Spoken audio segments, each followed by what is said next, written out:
ॐ अज्ञानतिमिरान्धस्य ज्ञानाञ्जनशलाकया चक्षुरुन्मिलितं येन तस्मै श्रीगुरुवे नमः।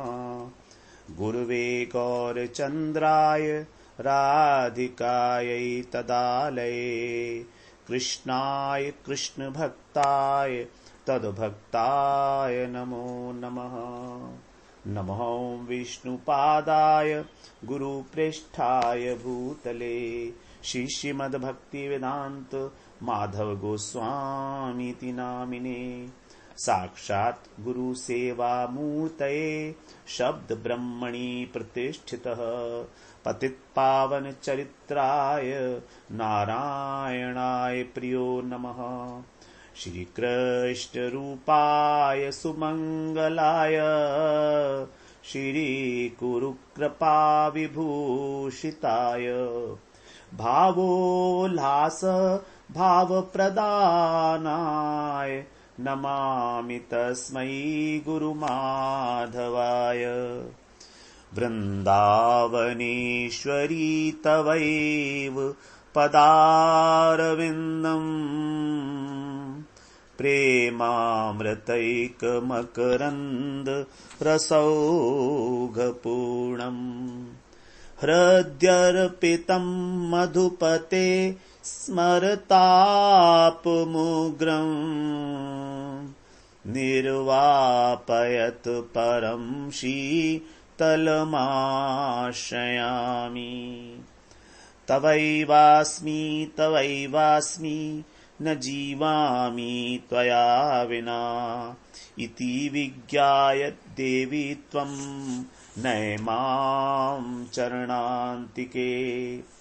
श्री कृष्ण चैतन्य प्रभो नित्यानंद श्री अद्वैत गदाधर शिव सदी गौरभक्त वृंद।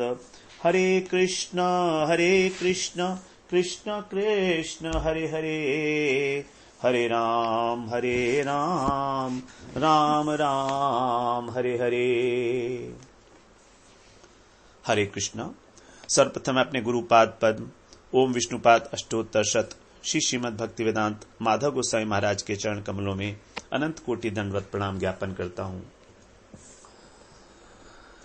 जैसा कि हम जानते हैं, यद्यपि शास्त्रों में मनुष्यों के लिए 4 पुरुषार्थों की चर्चा की गई है, धर्म, अर्थ, काम और मोक्ष। फिर भी इन चारों में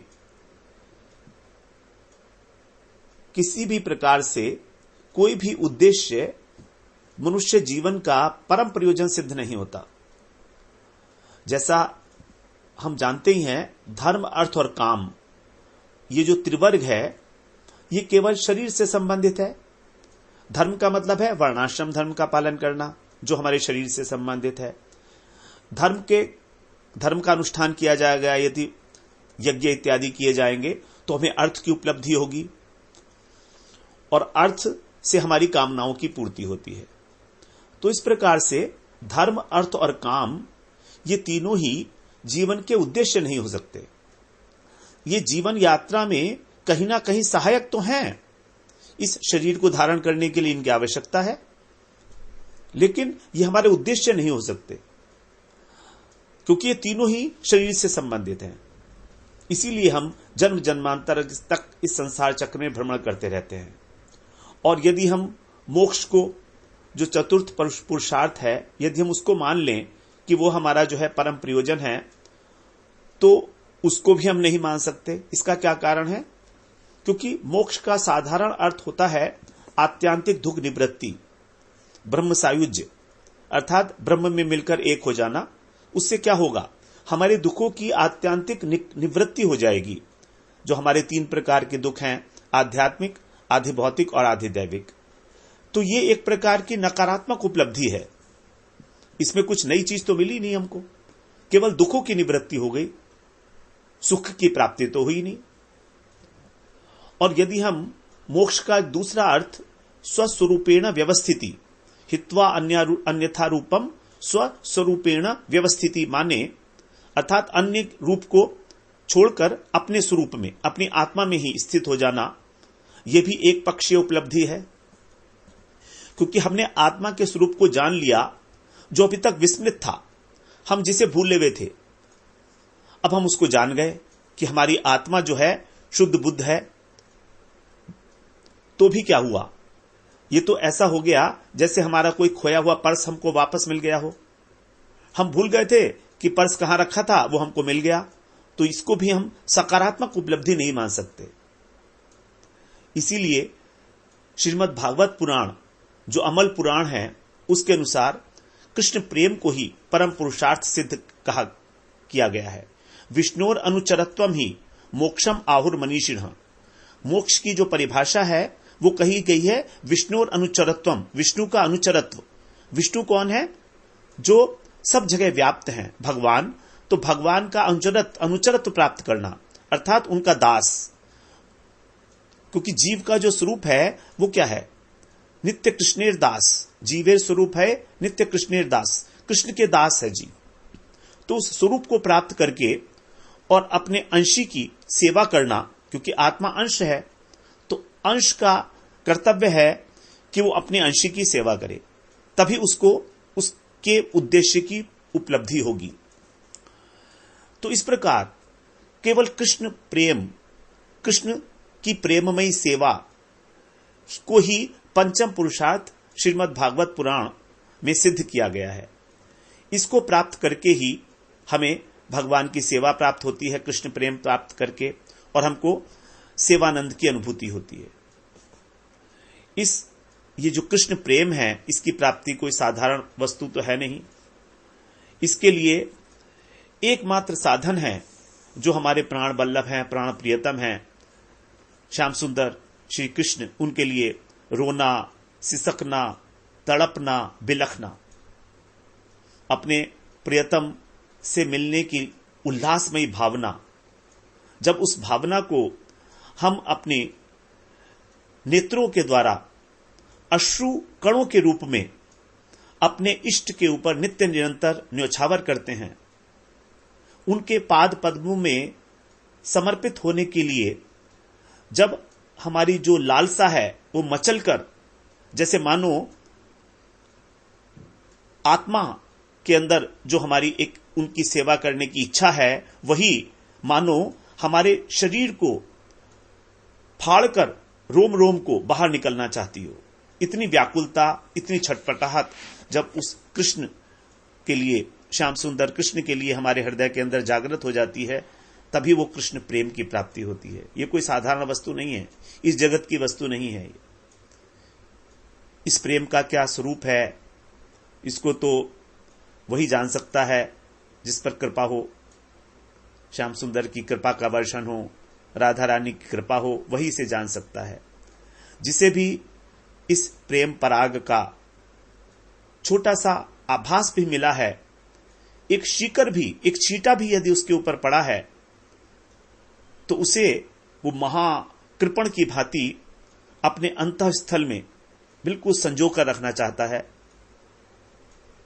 उसमें कुछ बात कहने और सुनने की रहती नहीं है, क्योंकि सब प्रकार से वो अनिर्वचनीय तत्व है। वो अनुभूति मन और वाणी का विषय नहीं हो सकती। जिसने उस प्रेम सरोवर में डुबकी लगाई है, तो बस वो जैसे मानो उन्हीं का होकर रह गया, अपना आपा भूल गया। जो उसमें डूबा है वो बोला नहीं। डूबे सो बोले नहीं, बोले सो अनजान, गहरो प्रेम समुद्र को डूबे चतुर सुजान। जो चतुर हैं, जो बुद्धिमान हैं, वही उस समुद्र में डूबे हैं और डूबने के बाद मौन हो गए हैं। प्रेम का उन्माद, कृष्ण प्रेम का उन्माद जब भक्त के हृदय में उठता है, तो उस प्रेमी की जो दशा है उसका वर्णन प्रबुद्ध जो एक नव योगींद्र हैं, राजा निमि से कर रहे हैं। श्रीमद् भागवत पुराण के 11वें स्कंध के 3 अध्याय के 32वें श्लोक में प्रबुद्ध ऋषि कह रहे हैं राजा निमि से, क्वचित रुदंती अच्युत चिंतया क्वचित हसन्ति नन्दन्ति वदन्त्यलौकिकः नृत्यन्ति गायन्ति अनुशीलयन्त्यजम् भवन्ति तूष्णीं परमेत्य निर्वृतः। बड़ी विलक्षण स्थिति हो जाती है उस प्रेमी की। क्वचित रुदंती अच्युत चिंतया, अच्युत जो हमारे प्राण वल्लभ श्याम सुंदर हैं, उनके चिंतन से कभी कभी उसका जो हृदय है क्षुब्ध हो जाता है, चिंता करने लगता है कि भगवान अभी तक नहीं मिले, क्या करूं, कहां जाऊं, किससे पूछूं, कौन मुझे उनकी प्राप्ति कराएगा। और यही सोचते सोचते रोने लगता है। रुदंती, क्वचित रुदंती, रोने लगता है, बिलखने लगता है दाहड़ मार मारकर। फिर क्या होता है, कभी कभी उसको स्फूर्ति होती है कि श्याम सुंदर परम ऐश्वर्यशाली हैं, तो भी गोपियों से कहीं छिपे हुए हैं डरकर। जब वो ऐसा सोचता है, इस प्रकार की स्फूर्ति उसके हृदय में उठती है, तो हसंती, खिलखिलाकर हंसने लगता है। कभी नंदंती, और कभी कभी प्रियतम की जो रूप सुधा है, माधुर्य, उनका लावण्य, उस रूप छटा का पान करके आनंद मग्न होकर उनके गायंती, उनके जो अलौकिक नाम गुण लीला इत्यादि हैं उसका गायन करने लगता है। कभी भाव में स्थित हो जाता है और उनसे बातें करने लगता है। वदंती अलौकिका, कभी कभी नृत्यंती, नाच नाच कर उनको रिझाने का प्रयत्न करता है। कभी जब उनको इधर उधर अपने पास नहीं पाता, ढूंढने लगता है, तो उत्कंठापूर्वक हुंकार मारने लगता है। और कभी कभी अपने प्राणधन के चिंतन में तन्मय होके तूष्णीम भवंती, शांत हो जाता है, चुप हो जाता है। निर्वृत्तः, उस परम आनंद को प्राप्त करके। परम एत्य, जो परम आनंद है अपने प्रियतम से उनके चिंतन में तन्मय होने का, तूष्णीम भवंती, चुप हो जाता है, शांत हो जाता है। इस प्रकार का जो भक्त है वही वास्तव में उस कृष्ण प्रेम को पाने का अधिकारी है। श्रुतियों में भगवान का जो स्वरूप बताया गया है, रसो वै सह, अर्थात वह जो अद्वय ज्ञान परतत्व है वह रस स्वरूप ही है, रस ही रस है। इसकी जो यथार्थ उपलब्धि है वो ऐसे प्रेमी भक्त को ही होती है। यम लब्ध्वा चा परम लाभम मन्यते नाधिकम ततः, भगवान ने गीता में कहा 6 अध्याय के 22वें श्लोक में, यम लब्ध्वा, जिसको प्राप्त करके, च अपरम लाभम, उससे अधिक और किसी लाभ को वो नहीं मानता। इस परम प्रेम को प्राप्त करके इससे अधिक और क्या लाभ हो सकता है। यही जो है उसके जीवन का परम लक्ष्य है। जिस ग्रंथ का अब हम लोग अवलोकन करने जा रहे हैं, अनुशीलन करने जा रहे हैं, उसका नाम है श्री कृष्ण करणामृत, अर्थात जो कृष्ण के कानों के लिए भी अमृत स्वरूप है, ऐसा ग्रंथ। और इसकी रचना करने वाले हैं रसिक वर्य लीला शुक श्री बिल्वमंगल ठाकुर। श्री बिल्वमंगल ठाकुर ने इस ग्रंथ की रचना की है। इसी ग्रंथ का हम लोग अनुशीलन करने के लिए प्रवृत्त हुए हैं। श्री गुरुदेव की अहेतुक अनुकंपा है कि हम इसको स्पर्श करने में योग्य तो नहीं है, लेकिन एक दुस्साहस जरूर कर पा रहे हैं। और इस दुस्साहस का कारण है एक लोभ, जो हमारे मन, हमारे हृदय, हमारे प्राणों में जो समा गया है, वही हमको प्रवृत्त कर रहा है कि हम इस ग्रंथ का अनुशीलन करें, इस ग्रंथ का अध्ययन करें। क्योंकि इस ग्रंथ के अंदर, ये ग्रंथ बड़ा महत्वपूर्ण है। हम जैसे जो मोह ममता के मद में उन्मत्त जीव हैं, उनको परम पावन जो दिव्य कृष्ण प्रेम है उसका पाठ पढ़ाने के लिए ही मानो श्री बिल्वमंगल ठाकुर ने स्वयं आविर्भूत होकर इस ग्रंथ की रचना की। जो कृष्ण के कानों को भी अमृत देने वाला है। वास्तव में ये हम जैसे संसार में आसक्त विषयों व्यक्तियों की वस्तु नहीं है, फिर भी जो हमारे हृदय में लोभ जागृत हो गया उस कृष्ण प्रेम को प्राप्त करने के लिए, और जिस प्रकार की श्री गुरुदेव ने हृदय में प्रेरणा की है कि हम इस रस और अमृत से लबालब भरे हुए जो अमृत माधुर्य है, अपूर्व माधुर्य है, उसमें यत्किंचित प्रवेश कर सकें। हमें मालूम है हमारी योग्यता नहीं है, लेकिन क्या करें, और कुछ हमारे पास उपाय भी तो नहीं है।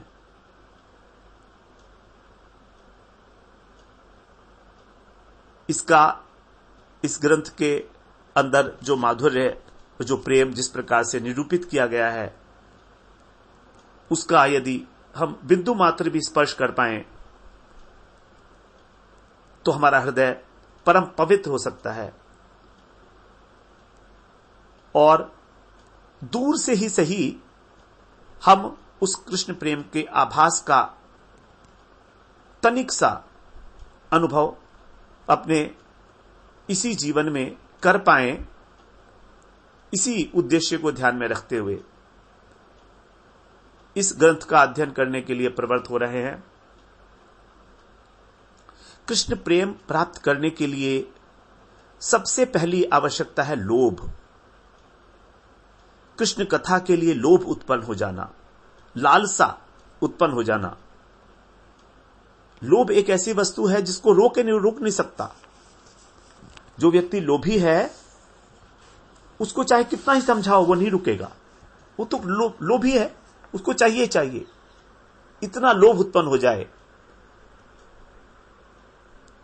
श्याम सुंदर की जो रसमयी लीलाएं हैं उनके लिए, और लोभ उत्पन्न होने पर ही जब हम श्री गुरुदेव के अनुगत्य में उनके द्वारा निर्दिष्ट भजन पद्धति का आश्रय लेते हुए, सबसे इंपॉर्टेंट बात है, लोभ तो उत्पन्न हो गया, लेकिन अकेले लोभ से कुछ होने वाला नहीं है।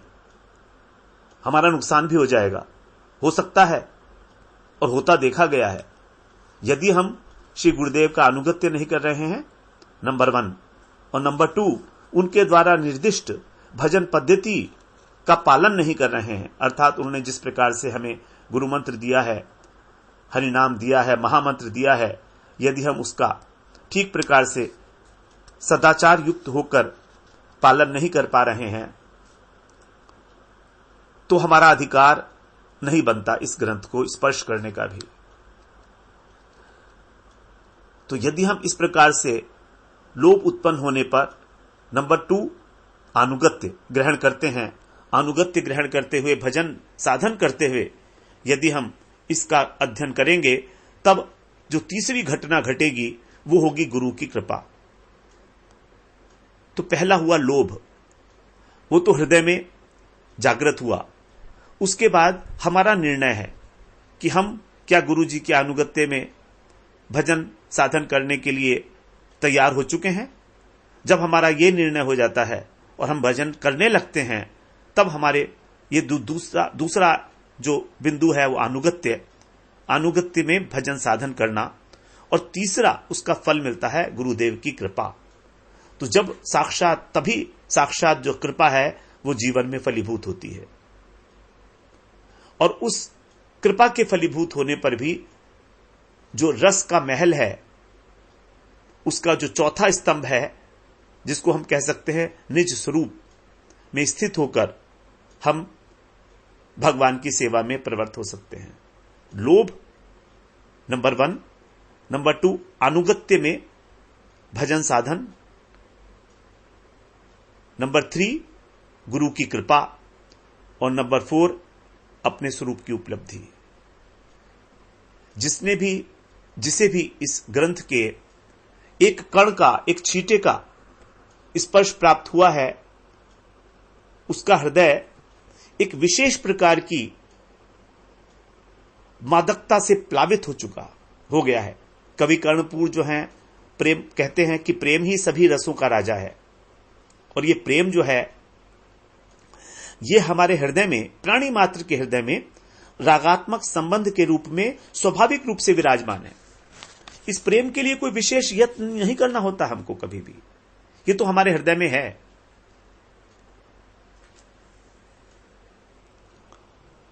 चित्त की जो अपनी अभिलषित विषय है उसमें जितनी अधिक आसक्ति होगी, हमारा चित्त उस विषय के साथ तद्रूपता प्राप्त कर लेता है।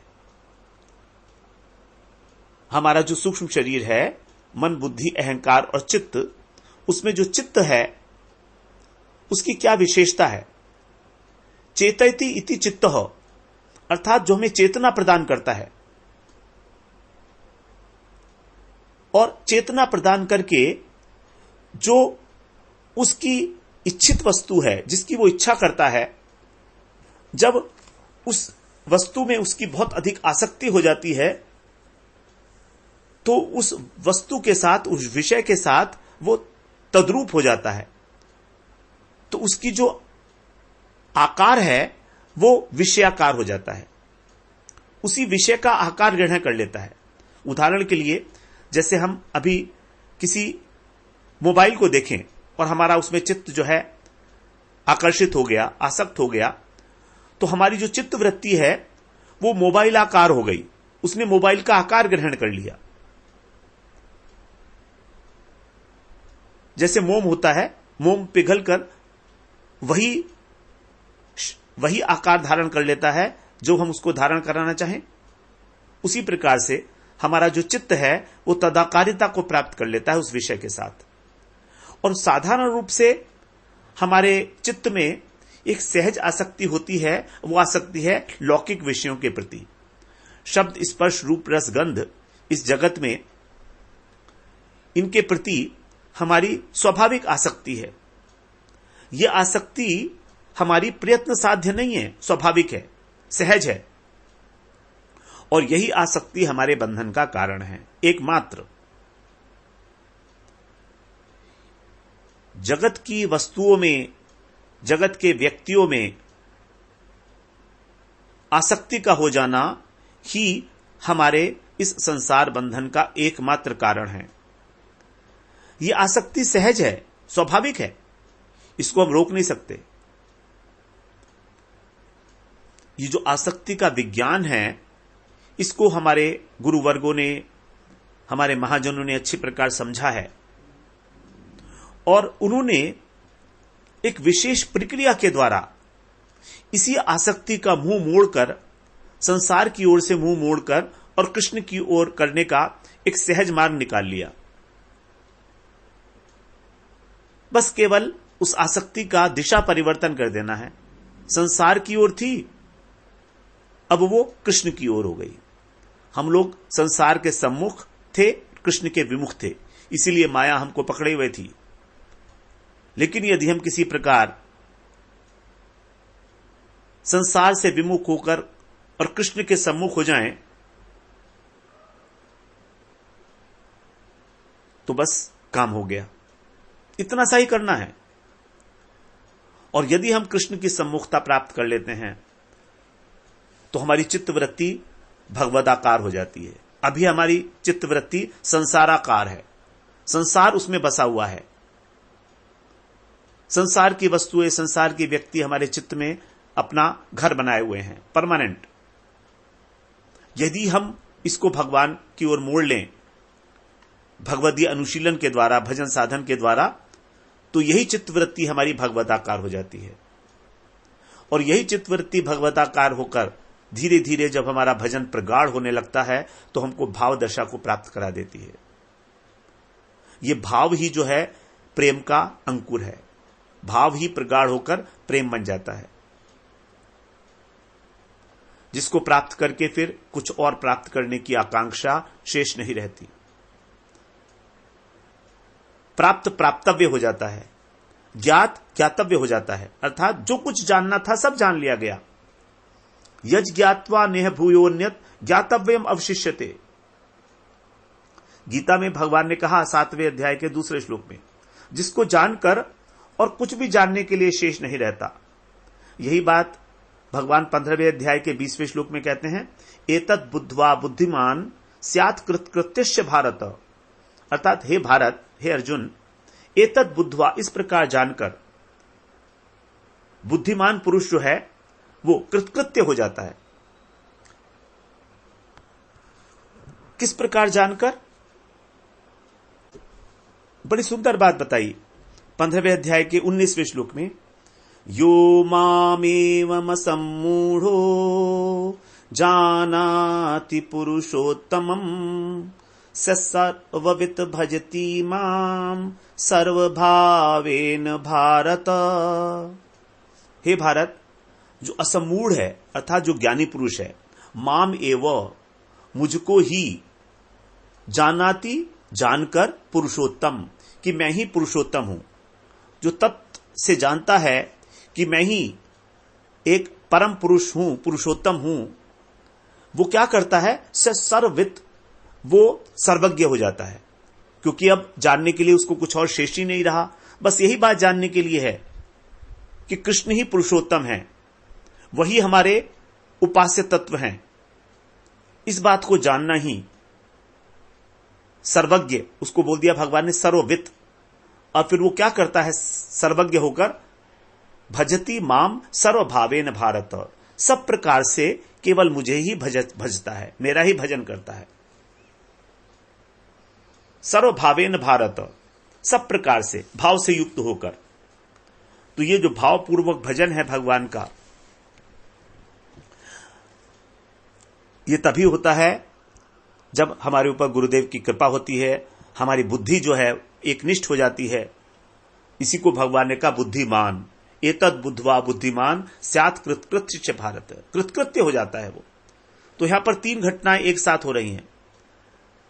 कृतकृत्य हो चुका, जो कुछ भी करना था वो कर लिया गया, ज्ञात ज्ञातव्य हो गया, जो कुछ भी जानना था वो जान लिया गया, और प्राप्त प्राप्तव्य हो गया, अर्थात जो कुछ भी प्राप्त करने योग्य वस्तु थी वो प्राप्त कर ली गई।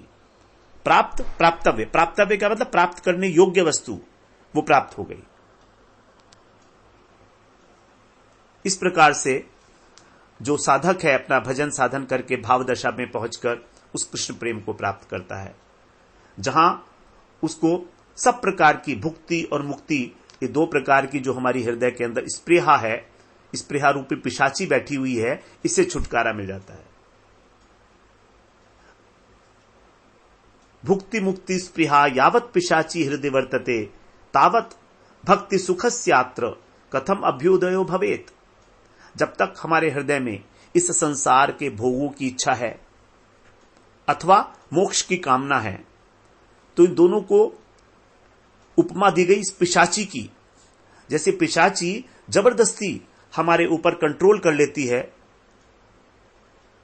किसी को भूत चढ़ जाता है तो वो अपने आप में नहीं रहता, उसी प्रकार से हमको भी एक प्रकार का भूतनी चढ़ी हुई है हमारे ऊपर, जो हमको संसार में धकेल रही है।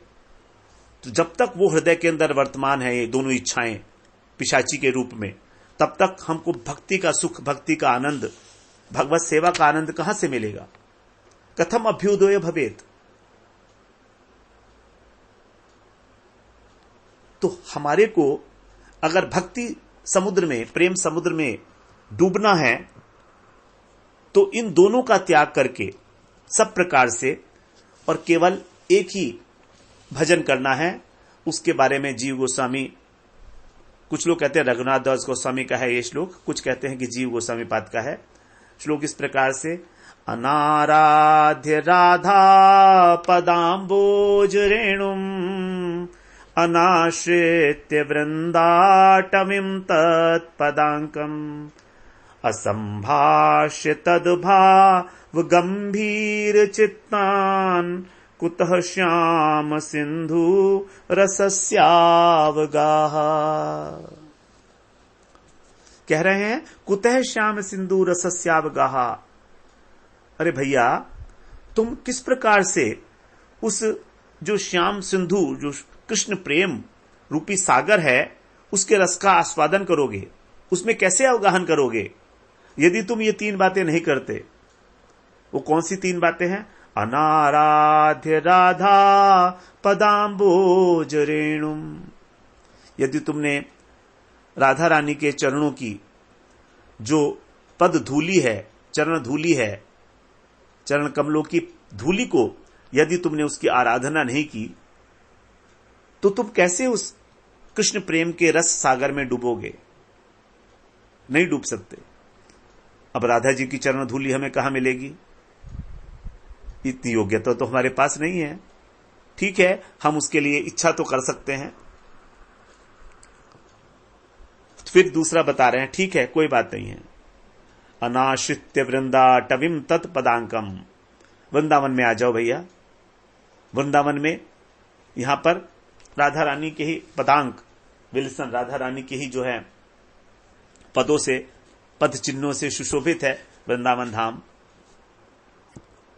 वृंदावन में तो बताए हैं, राधा करावचित पल्लव वल्लरी के, राधा पदांक विलसन मधुर स्थली के, राधा यशो मुखर मत खगावली के, राधा विहार विपिने रमता मनो में। राधा पदांक विलसन मधुर स्थली के, राधा जी के जो चरण चिन्ह हैं, राधा जी के 19 चरण चिन्ह हैं दोनों पैरों में, चरण कमलों में, तो उससे ही पूरा का पूरा वृंदा टवी जो है वो शोभायमान है, अलंकृत है। जैसे एक स्त्री की शोभा होती है आभूषण से, उसी प्रकार से जो वृंदावन की शोभा है वो युगल सरकार के चरणारविंद के जो चिन्ह हैं, चरण चिन्ह हैं, उनसे शोभायमान है। राधा पदांक विलसन मधुर स्थली के। तो यदि वृंदावन धाम का आश्रय नहीं लिया, अनाश्रित्य वृंदा टविम तत्पदांकम, जो उनके पद चिन्हों से अंकित है, जब तक वृंदावन धाम का आश्रय नहीं लोगे तब तक कैसे उस श्याम कृष्ण प्रेम रूपी समुद्र में अवगाहन करोगे? तो ठीक है, यदि कोई वृंदावन में धाम का आश्रय नहीं ले पाता है फिर क्या करेगा? हर आदमी तो धाम में नहीं रह सकता है, धाम की कृपा सबको तो नहीं मिलती है। धाम जिसके ऊपर कृपा करे उसको ही धाम में जगह स्थान मिलता है। धाम में रहना, धाम की सेवा करना, भजन करना, धाम में रहना, ये बहुत बहुत बड़ा सुकृति है, बहुत बड़ा एक सौभाग्य है। फिर तीसरी बात कह रहे हैं, ठीक है भाई, ना तो हमको राधा रानी का चरण आराधना कर पाए हैं, ना हम वृंदावन धाम का आश्रय ले पाए हैं। असंभाष्य तद्भाव गंभीर चित्तान, फिर तीसरा ऑप्शन दे दिया कि यदि जो उस भाव में डूबे हुए हैं, राधा सेवा, राधा दास्यम के भाव में जो डूबे हुए हैं, ऐसे गंभीर चित्त वाले जो रसिज्ञ हैं, उनके भाव, उनका जो भाव है तद्भाव, गंभीर चित्तान, गंभीर हृदय वाले ऐसे जो रसिक हैं, यदि हमने संभाषण नहीं किया, उनसे रस की चर्चा नहीं की, भगवान की मधुर लीलाओं की चर्चा नहीं की, कुतः श्याम सिंधु रसस्यावगाह, फिर कैसे तुम उस कृष्ण प्रेम रूपी रस समुद्र में अवगाहन करोगे?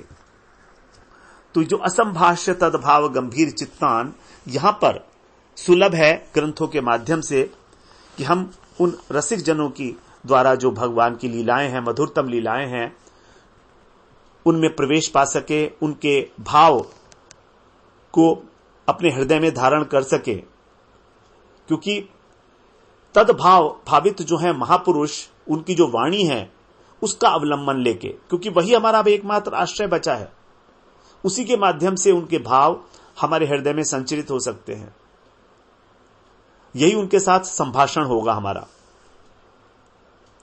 और कृष्ण कर्णामृत जो ग्रंथ है हमारा, श्री कृष्ण कर्णामृत, ये उसी भाव क्षेत्र में ले जाने वाली एक अद्भुत कृति है, एक अद्भुत रचना है। इसमें कृष्ण प्रेम का जो उद्दाम रस सागर है, निर्बाध होकर उच्छलित हो रहा है। जैसे सागर अपनी सब सीमाओं को लांघ कर, मान लो, ऐसा निर्बाध होकर नित्य नई नई तरंगे उसमें उठती रहती हैं। जो तरंग उठती है बिलमंगल ठाकुर के हृदय में, उसी को वो लिपिबद्ध कर देते हैं श्लोक के रूप में, और वो कृष्ण के कानों को अत्यंत अमृत के समान अत्यंत आनंद देने वाली होती है। इसका सबसे बड़ा प्रमाण है श्री चैतन्य महाप्रभु। चैतन्य महाप्रभु जब अपनी दक्षिण यात्रा में गए थे तो वे वहां से श्री कृष्ण कर्णामृत का उन्होंने पाठ श्रवण किया और उन्होंने श्रवण करके इसको ग्रंथ के रूप में लिखवाया और इसका संग्रह करके अपने साथ उत्तर भारत में ले आए।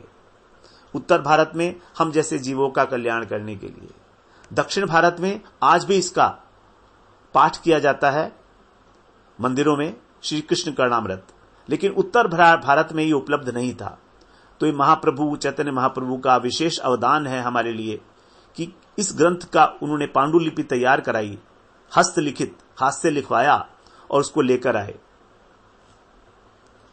अपने साथ महाप्रभु 2 ग्रंथ लाए थे, एक श्री कृष्ण कर्णामृत और दूसरा है श्री ब्रह्म संहिता। ब्रह्म संहिता जो है वो कृष्ण के भगवत स्वरूप का निरूपण करती है।